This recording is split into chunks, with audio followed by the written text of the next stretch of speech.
বাবান, তুমি সবাইকে হাই দিয়ে দাও। হাই। ওকে, আমি বাবার কাছে কিছু প্রশ্ন জিজ্ঞেস করবো, আপনারা সবাই শোনেন আমার বাবা কেমন ভাবে হিন্দিতে কথা বলতে পারে। বাবা তুমি বলো তো ডগ। গং ডগ রে আমার বাবা গং বলে। ওকে, তুমি বলো তো গোহবা। গুগু আবার বলো। গুগু গোহবারে আমার বাবা গোগো বলে। বলো তো মুন।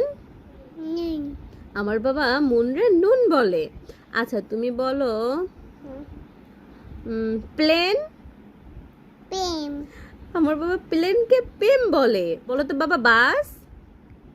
বা এটা কি? বাম এটা কি? বাম বাসটা আমার বাবা বাম বলে। আচ্ছা বাবা তুমি বলো তো ট্রেন। তিন আমার বাবা ট্রেনকে ট্রেন বলে। এটা দাও। Tata tata tata.